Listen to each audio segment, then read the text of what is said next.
दोस्तों, बार बार संकेत देने के बाद भी शिष्य गुरु की बात टालता रहा और देखते ही देखते एक दिन शिष्य और उन गुरु की जान पर बन आई।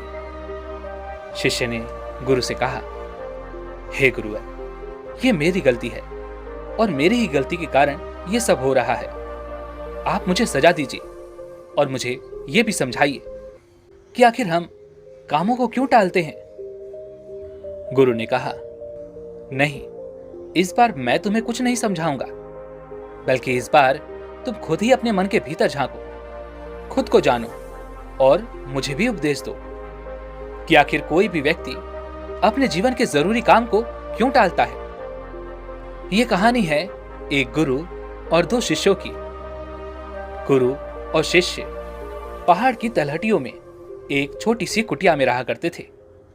एक दिन उन गुरु ने अपने दोनों शिष्यों को अपने पास बुलाया और उनसे कहने लगे, देखो, हमारे पास जो चावल है वो बहुत जल्द खत्म होने वाला है और बहुत ही जल्द वर्षा का मौसम भी आने वाला है। इसलिए मैं चाहता हूं कि तुम दोनों कल ही गांव के लिए निकल पड़ो और वहां से चावल खरीद कर लाओ। दोनों शिष्यों ने गुरु की बात मान ली और वे दोनों अगली सुबह सूरज की पहली किरण के साथ ही गांव की ओर निकल पड़े।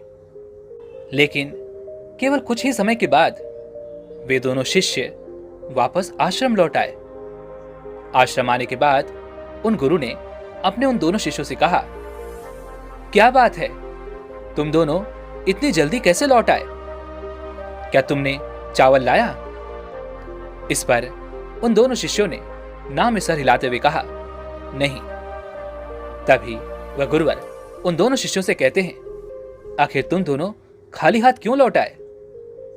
तभी उन दोनों में से एक शिष्य कहता है, हे गुरुवर, गांव की ओर जाने के लिए जो नदी हमें पार करनी पड़ती है, जिस पर जो पुल बनाया गया है, वह लकड़ी का पुल पूरी तरह से झरझर हो चुका है। यदि हम उस पर चलकर जाएंगे तो इससे बहुत खतरा हो सकता है, हमारी जान भी जा सकती है। तभी वह गुरुवर उन दोनों शिष्यों से कहते हैं, तो क्या तुम किसी और रास्ते से गांव की ओर नहीं जा सकते थे? इस पर पहला शिष्य उन गुरु की इस बात का जवाब देते हुए कहता है, हे गुरुवर, दूसरा रास्ता बहुत लंबा और बहुत कठिन है और रास्ते में मैंने कई लोगों को यह कहते हुए भी सुना है कि उस पुल की मरम्मत बहुत जल्द ही हो जाएगी। और मुझे तो यही लगता है कि हमें पुल के ठीक होने का इंतजार करना ही चाहिए। पहले शिष्य का जवाब सुनकर उन गुरु ने अपने दूसरे शिष्य की तरफ देखा, जो बिल्कुल चुपचाप खड़ा था और वह अपने गुरु की किसी भी बात का कोई जवाब नहीं दे रहा था, क्योंकि अब भी वह इस समस्या के समाधान के बारे में सोच रहा था। कुछ दिन ऐसे ही बीत गए। तभी एक दिन फिर से उन गुरुवर ने अपने दोनों शिष्यों से कहा, देखो, चावल बहुत जल्द खत्म होने वाले हैं, तुम दोनों को गांव की ओर निकलना चाहिए और जल्द से जल्द गांव से चावल लेकर आना चाहिए, अन्यथा हम सभी को भूखा ही सोना पड़ जाएगा। उन गुरु की आज्ञा पाकर वे दोनों शिष्य अगले ही दिन फिर से गांव की ओर निकल पड़ते हैं।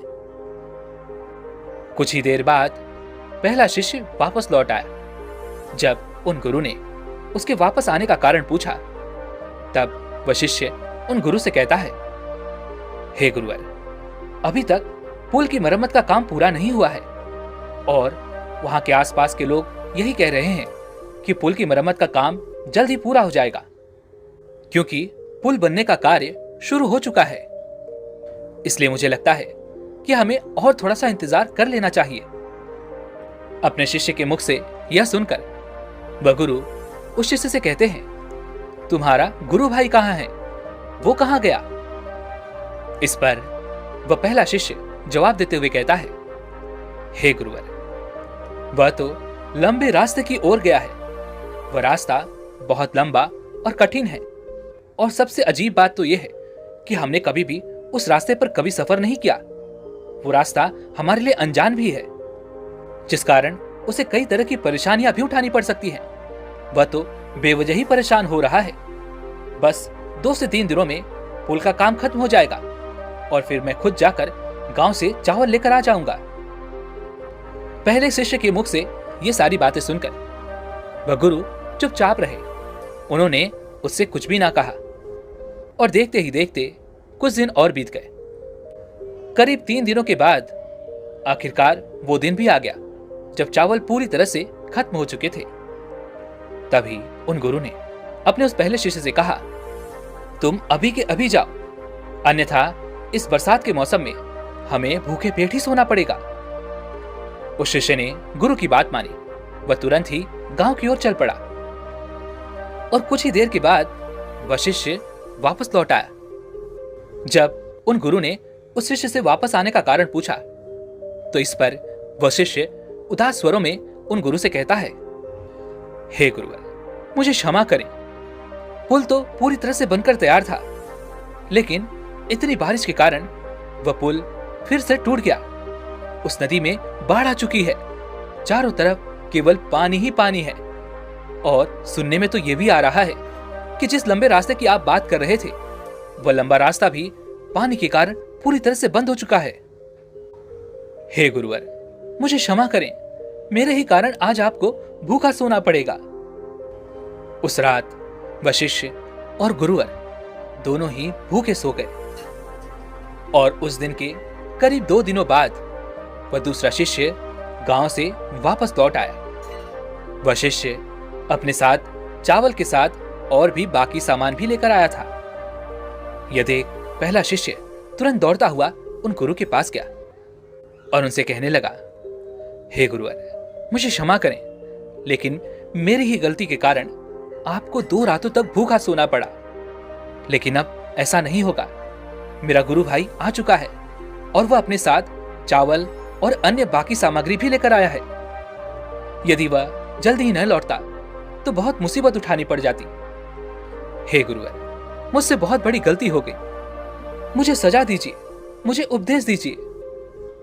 इस पर वह गुरुवर मुस्कुराने लगे और अपने उस पहले शिष्य से कहते हैं, कम से कम तुम्हें अपनी गलती का एहसास है, इससे बड़ी बात और कोई नहीं हो सकती। इसलिए अब तुम खुद ही अपनी गलती के बारे में सोचो और ध्यान रहे कि इस बारे में अत्यंत गहराई से सोचना। आखिर क्यों तुम इतना जरूरी काम टालते रहे? आखिर एक इंसान का मन जरूरी कामों को क्यों टालता रहता है? और जब तुम इस प्रश्न का जवाब जान लो, तब तुम मुझे उपदेश देना। यही तुम्हारी शिक्षा और यही तुम्हारा प्रायश्चित होगा। उन गुरु की आज्ञा अनुसार वह पहला शिष्य उस बारे में सोचता रहा। वह पूरी रात सो नहीं पाया। पिछले 10 दिन के अंदर बीती हुई सारी घटनाएं उसकी आंखों के सामने गुजर रही थी। वह यह नहीं समझ पा रहा था कि आखिर उसने इतना जरूरी काम क्यों टाला। यही सोचते सोचते काफी समय बीत गया और आखिरकार उसे गहरी नींद आ गई। जब वह सुबह उठा तो वह सबसे पहले ध्यान करने बैठा। ध्यान करते वक्त जब उसका मन शांत हुआ तो उसके मन में एक दृश्य प्रकट हुआ। उस शिष्य ने देखा जीवन शक्ति अर्थात उसके गुरु, जो उसे बार बार यह संकेत दे रहे थे कि उठो, आगे बढ़ो, इस कार्य को पूरा करो। लेकिन वह तो केवल बाहरी कारण ही देखता रहा, अर्थात वह नदी जिसमें बाढ़ आने के कारण वह पुल पूरी तरह से तहस नहस हो चुका था, जिन पर कभी भी भरोसा नहीं किया जा सकता। वह तो झूठी उम्मीद लगाए बैठा था कि यह पुल जब तैयार हो जाएगा तब वह गांव जाकर चावल ले आएगा। और चावल अर्थात वह समय जो दिन ब दिन घटता जा रहा था। और आखिर में उसे यह दिखाई दिया कि मैं ही वो इंसान हूं जो अपने मन के वश में आकर इन जरूरी कार्यों को टालता रहा। वह तुरंत ही ध्यान से उठा और उसने सारी बातें जाकर अपने गुरु को बताई। इस पर वह गुरु मुस्कुराने लगे और उन्होंने अपने उस शिष्य से कहा, यह तो बहुत अच्छी बात है, तुमने सूक्ष्म दृष्टि से इस ज्ञान को अर्जित किया है, इसलिए तुम और ध्यान में गहरे उतरो, तुम्हें अवश्य ही इस प्रश्न का जवाब मिल जाएगा। शिष्य एक बार फिर से बैठकर यह सोचने लगा कि चावल लाना अत्यधिक जरूरी काम था, फिर भी मैं उस कार्य को क्यों टालता रहा। वह शिष्य एक बार फिर से ध्यान में बैठ गया और तब उसने यह महसूस किया कि हमारा बड़बोलापन ही हमारी बुद्धि के विपरीत काम करता है और शांति में ही उत्तर प्रकट होते हैं। अर्थात जब भी हम किसी कार्य को करना चाहते हैं तो उससे पहले हम बाहरी कारण को देखते हैं, क्योंकि हमारा मन बहुत आलसी है और उसे आराम चाहिए, जिस कारण वह तरह तरह की तरकीबें खोजता है, तरह तरह के बहाने खोजता है ताकि हमें वह कार्य ना करना पड़े। और इसी कारण वह तरह तरह के उत्तर भी प्रकट करता है। लेकिन जब हम शांति से एक जगह बैठ जाते हैं और उस समस्या पर विचार करते हैं तो हमें उसका उत्तर जरूर मिलता है। वह कुछ देर और इसी तरह से ध्यान में बैठा रहा, तभी उसके भीतर एक आवाज आई कि मन कठिन काम को इसलिए टालता है क्योंकि उसे अंदर ही अंदर यह लगता है कि वह इस कार्य को नहीं कर सकता। यह कार्य करके उसे कोई लाभ नहीं होने वाला, जिस कारण वह हमारे भीतर तरह तरह की तरकीबें और तरह तरह के बहाने पैदा करता है और हम उस कार्य से बचना चाहते हैं। इसी कारण हम उस कार्य को टालने लगते हैं। तभी उस शिष्य ने एक और बात का अनुभव किया। वह मन ही मन यह सोच रहा था कि जिस लंबे रास्ते की बात गुरुवर कर रहे हैं वह रास्ता तो बहुत कठिन और लंबा है। उस रास्ते पर मैं नहीं चल पाऊंगा, क्योंकि मैं मेहनत करने से बचना चाहता था। मैं उतने लंबे रास्ते से गांव जाने के लिए बचना चाहता था। कुछ देर और शांत रहने के बाद वह शिष्य अपने आप ही अपने मन से ही कहता है, शायद उस रास्ते पर उस जंगल से भी मुझे डर लग रहा था जहां पर चोर और जंगली जानवर रहते हैं। इसी कारण मेरा मन कम जोखिम वाले रास्ते को अपनाना चाहता था, अर्थात वह पुल। और इसी कारण मैं उस पुल के बनने का इंतजार भी कर रहा था। तभी उसे इस बात का एहसास हुआ कि काम टालने के पीछे जो डर होता है वो हमारे अंतर मन में ही छिपा होता है। ध्यान में और गहराई में उतरने की वजह से उस शिष्य ने एक और साफ साफ दृश्य देखा। उस दृश्य में उसने ये देखा कि जो सबसे कम जोखिम वाला रास्ता था, अर्थात वह पुल, जो सफर शुरू होने के पहले तो दिखता है, जिससे हमें यह एहसास होता है कि हम बहुत जल्द उस कार्य को कर लेंगे। यह कार्य इस पुल के द्वारा बहुत आसान हो जाएगा। लेकिन वास्तविकता में वह पुल हमारे डर का ही एक प्रतिबिंब है। इसका अर्थ यह हुआ कि हमें खुद पर ही शक है। हम खुद पर ही विश्वास नहीं कर पाते कि हम लंबे रास्ते को भी तय कर सकते हैं और अपनी मंजिल तक पहुंच सकते हैं। वास्तविकता में यदि आप इसकी गहराई तक जाएंगे तो आपको इसका एक ही जवाब मिलेगा। असल में कोई भी व्यक्ति किसी काम को नहीं टालता, बल्कि एक व्यक्ति खुद को आगे बढ़ने से रोकता है, नए सफर पर चलने से रोकता है, खुद को नई मंजिल पाने से रोकता है। यदि आप भी चाहते हैं कि आप भी छोटे रास्ते से आगे बढ़ सकें, तो ये आपको आपके अनुभव और आपकी बुद्धि के कारण ही मिल पाएगा। हमारी बुद्धि और अनुभव ही वो पुल है जो हमारे सामने शॉर्टकट के रूप में प्रकट होते हैं। इतना कुछ जानने के बाद वह शिष्य बहुत प्रसन्न हुआ, लेकिन अब की बार वह अपने गुरु के पास नहीं गया, बल्कि उसने अपने आप से ही एक और सवाल किया कि आखिर इस डर के बारे में मैंने पहले क्यों नहीं सोचा। जब मैं उतने जरूरी काम को टाल रहा था तब मैंने अपनी इस गलती का एहसास क्यों नहीं किया। तभी उसके भीतर से एक और आवाज आई और वह यह थी कि यह तो मन के शांत होने पर ही संभव है, क्योंकि जब हमारा मन शांत नहीं होता तब हम किसी भी प्रकार के निर्णय नहीं ले पाते। जब हमारे मस्तिष्क पर कोई डर हावी होता है या परिस्थितियां हावी होती है तो हम कभी भी मन को शांत नहीं रख पाते, और यही कारण है कि हम उन परिस्थितियों के सामने हार मान लेते हैं, उन डरों को अपने ऊपर हावी होने देते हैं। इसलिए हम डर का असली कारण अर्थात काम को टालने का कारण भी पहचान नहीं पाते। तभी उस शिष्य ने खुद से ही कहा, यदि मैं उस डर का कारण समझ जाता तो मैं उस दूसरे शिष्य के साथ जरूर जाता, या फिर किसी और व्यक्ति को लेकर मैं चावल की खरीदारी के लिए अवश्य जाता, लेकिन इस कार्य को कभी न टालता। इतना कुछ जान लेने के बाद वह शिष्य अपने गुरु के पास पहुंचा और उसने अपने गुरु से कहा, हे गुरुवर, 2 दिनों तक शांत रहने के बाद मैंने इस प्रश्न का जवाब जान लिया है कि आखिर मेरे काम टालने के पीछे क्या कारण था। इस पर वह गुरुवर उस शिष्य से कहते हैं तो तुमने क्या जाना? इस पर वह शिष्य कहता है, हम मनुष्य के भीतर किसी भी काम को करने से पहले मन के भीतर एक डर होता है और उसी डर के कारण हम किसी भी कार्य को टालते हैं और इसी कारण हम किसी भी कार्य को करने से बचना चाहते हैं। लेकिन अगर हम इस कार्य को करना है तो हमें शांत रहकर अपने मन से इस डर को निकालना होगा, तभी हम उस कार्य को आसानी से कर सकेंगे। तभी हमारे अंदर वो क्षमता और वो शक्ति भी जागृत होगी जिससे हम बड़ी से बड़ी मंजिल भी प्राप्त कर सकते हैं। इस पर वह गुरु मुस्कुराने लगे और उस शिष्य से कहते हैं, अच्छा तो ठीक है, अब मुझे ये बताओ कि काम टालने की इस आदत से हमें मुक्ति कैसे मिलेगी?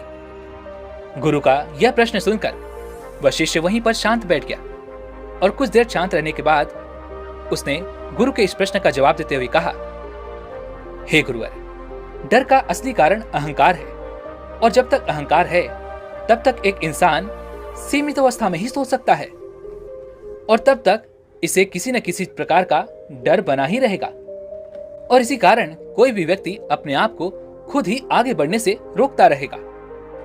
किंतु जितना हमारा मन शांत होता जाएगा उतना ही हम अपनी सांसों के प्रति सचेत होते जाएंगे और उतनी ही आसानी से हम अपने ऊपर हावी हुए उस डर को भी देख पाएंगे और उतनी ही आसानी से हम उस काम को टालने से बच भी पाएंगे। अपने शिष्य के मुख से यह जवाब सुनकर वह गुरु मुस्कुराने लगे। उनके चेहरे पर एक हल्की सी मुस्कान आ गई। उसके बाद वो वहां से चले गए। वह शिष्य भी इस बात से पूरी तरह से संतुष्ट था। वह अपने जवाब से पूरी तरह से संतुष्ट था। उसने उन गुरु को प्रणाम किया और वापस अपने कमरे की ओर चल पड़ा। दोस्तों, जब हमारा अहंकार नियंत्रण में नहीं होता तब हम भी इसी प्रकार की गलतियां करते हैं। तब हम भी डर के साए में जीते हैं।